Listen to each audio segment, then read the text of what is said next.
అందరికీ నమస్కారం. ఈనాటి దత్తపది 'అసి కసి నుసి రసి'. 'అసి కసి నుసి రసి' ఈ పదాలతోటి వర్ణించవలసిన అంశము పల్లెపడుచు యొక్క అందాలు.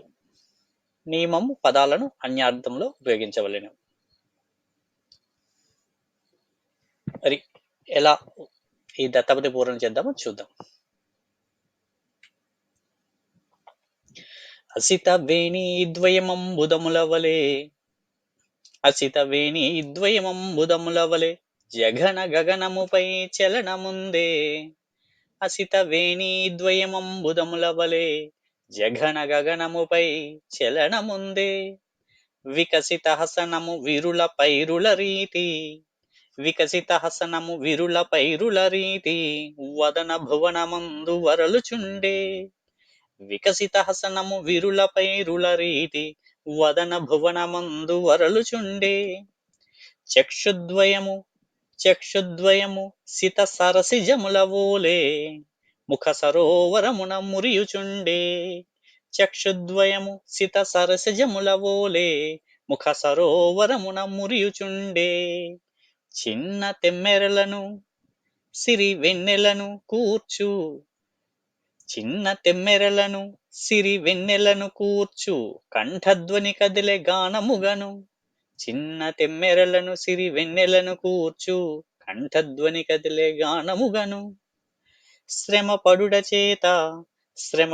చేత ప్రాణాగ్ని ప్రజ్వలింప శ్రమ పడుడ చేత ప్రాణాగ్ని ప్రజ్వలింప దేహకాంతి సతతమును తేజరిల్లు శ్రమ పడుట చేత ప్రాణాగ్ని ప్రజ్వలింప దేహకాంతి సతతమును తేజరిల్లు పంచభూతములన్నీయు పరవశింప పంచభూతములన్నీయు పరవశింప ప్రకృతి అంతట తానయ్యే పల్లెపడచు పంచభూతములన్నీయు పరవశింప ప్రకృతి అంతట తానయ్యే పల్లెపడుచు. ఇక్కడ పల్లెపడుచు ఎలా ఉందంటే అసిత వేణీద్వయంబు అంబుదముల వల జగన గగనముపై చలనముందే. అసిత అనగా సితము అనగా తెలుపు, అసితము అనగా నలుపు. అంటే నల్లగా ఉన్నటువంటి వేణీద్వయము ఆమె యొక్క రెండు జడలు ఎలా ఉన్నాయి అంటే అంబుదముల వలె, అంబుదములు అనగా మేఘములు. ఈ మేఘాలు వంటి ఆమె రెండు జడలు జఘన గగనముపై చలనముందే. జగనం అనగా మొలకి క్రింది భాగములో క్రిందగా వెనక భాగమును జగనం అంటాం. అటువంటి జగనం అనేది గగనము ఆకాశం మీద చలనం ఉంది. అనగా మేఘములు వంటి ఆమె యొక్క జడలు ఆకాశము వంటి జగనము పైన కదులుతూ ఉన్నాయి అని. అలాగే వికసిత హసనము విరులపై రులరీతి వదన భువనమందు వరలుచుండే. ఆమె యొక్క హాసనము అనగా నవ్వు. ఆమె యొక్క నవ్వు ఆ మందహాసం ఎలా ఉందంటే వికసించి ఉన్నది. ఎలా ఉంది ఆ వికసించినటువంటి నవ్వు ఎలా ఉందంటే పచ్చని పైరుల యొక్క పువ్వులు విరులు ఎలా వికసిస్తాయో ఆ విధంగా ఆమె హాసము కూడా వికసించి ఉంది. అలా వికసించిన హాసం ఎలా ఉంది అంటే పైరులు ఎలా ఆమె యొక్క ముఖము వదనం భువనమందు వరలుచుండే. ఆమె ముఖమే భూమిలాగా ఈ భువనం అనగా ఈ లోకం యొక్క భూమి ఆమె ముఖము భూమిలాగా ఉంటే అటువంటి భూమి మీద ఎలా పైరుల్లోని పువ్వులు ఎలా వికసిస్తాయో ఆ విధంగా ఆమె ముఖంలో ఆ నవ్వు వికసిస్తుంది, వికసించి ప్రకాశిస్తుంది అని అంటున్నాం ఇక్కడ. అదేవిధంగా చక్షుద్వయము సీత సరసిజముల వోలే ముఖ సరోవరమున మురియుచుండే. చక్షుద్వయము అంటే ఆమె రెండు కళ్ళు సిత సరోజములు. సితము అనగా తెలుపు అని చెప్పుకున్నాం కదా. అటువంటి సరసిజములు సిత సరసిజములు అనగా సరస్సు నుండి జనించినవి అనగా పద్మాలు తామర పువ్వులు. అలాంటి తెల్ల తామరలాగా ఆమె రెండు చక్షువులు ఉన్నాయి. ఎక్కడున్నాయి అవి? ముఖ సరోవరమున మురియుచుండే. ఆమె ముఖము అనే సరస్సులో ఎంతో ప్రకాశిస్తూ ఎంతో అందముగా ఉన్నాయి, అక్కడ కదులుతూ ఉన్నాయి. తర్వాత ఏమిటి చిన్న తెమ్మెరలను చిన్న తెమ్మెరలను సిరి వెన్నెలను కూర్చు కంఠధ్వని కదిలే గానముగను. ఆమె కంఠధ్వని ఎలా ఉంది అంటే, చక్కనైన మలయ మారుతంలాగా చల్లని గాలిని వీస్తున్నట్టుగాను, మంచి శోభాయమానమైనటువంటి వెన్నెలని సమకూరుస్తున్నట్టుగాను, ఆమె కంఠధ్వని ఒక పాటలాగా సాగుతుంది. మాట్లాడుతుంటే ఒక మంచి గానం ఏదో వింటున్నట్టుగా ఉంది ఆమె ధ్వని. ఇంకా ఏముందంటే, శ్రమ పడుట చేత ప్రాణాగ్ని ప్రజ్వలింప దేహ కాంతి సతతమును తేజరిల్లు. ఆమె నిత్యం శ్రమ పడుతూ ఉంటుంది. ఏదో తిని కూర్చునే ఆమె కాదు. కాబట్టి ఇంటి పని, పొలం పని, మరలా ఇంటి పని ఇలా అన్నీ చేసుకుంటుంది కాబట్టి, నిత్యం శ్రమ పడడం చేత ఆమెలో ఉన్న ప్రాణాగ్ని ప్రజ్వలం చెంది, ఆమె యొక్క దేహకాంతి ఎల్లప్పుడూ తేజస్సుతో కలిగి ఉంటున్నది. ఈ విధంగా పంచభూతములన్నీయు పరవశింప పెరుక్కుటి అంతట తానయ్యే పల్లెపడుచు. ఈ విధంగా ఆమెను చూస్తుంటే పంచభూతాలన్నిటిని పరవశిస్తున్నాయి.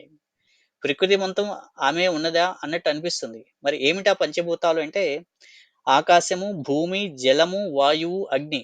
ఈ ఐదిటిని మనం పంచభూతాలు అంటాం. అవి ఆనందపడుతున్నాయట. వాటి యందు అన్నిటా తానే ఉన్నది. నిజానికి అవి అన్నీ ఆమెలోనే ఉన్నాయి. అది ఎలాగంటే మరోసారి మన పద్యాన్ని చూస్తే, అసిత వేణీద్వయాంబుదంబుల వలె అసిత వేణీద్వయం అంబుదముల వలె జగన గగనముపై చలనముంది అన్నాం గదా! ఇక్కడ జగనముని గగనముతో పోల్చాం ఇక్కడ. కాబట్టి ఆకాశం వచ్చింది.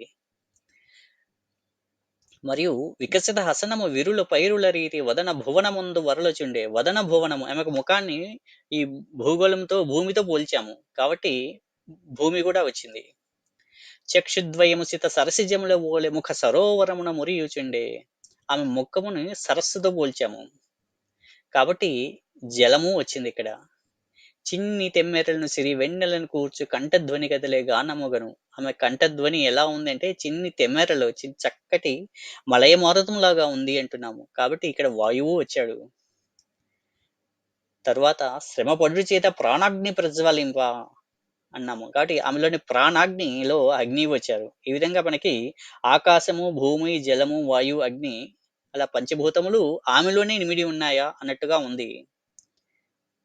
కాబట్టి ఆ పంచభూతాలన్నీ పరవశించాయి ఆమెను చూసి అని చెప్పవచ్చు. ఇక్కడ మనకు దత్తపది వరకు వస్తే, అసి, కసి, రసి, నుసి అనే పదాలని మనం ఈ పద్యంలో తేగలిగాము. అవి అసిత వేణీద్వయంబులు అంటంలో నల్లనైన అంటంలో అసితలో అసి వచ్చినది. అలాగే వికసిత హాసము, ఆమె వికసించినటువంటి నవ్వు అంటంలో వికసిత కసి వచ్చింది. అలాగే చక్షుద్వయము సిత సరసిజములు తెల్లనైన తామర పువ్వులు, తెల్ల తామరలు అంటంలో సరసి జముల్లో రసి వచ్చినది.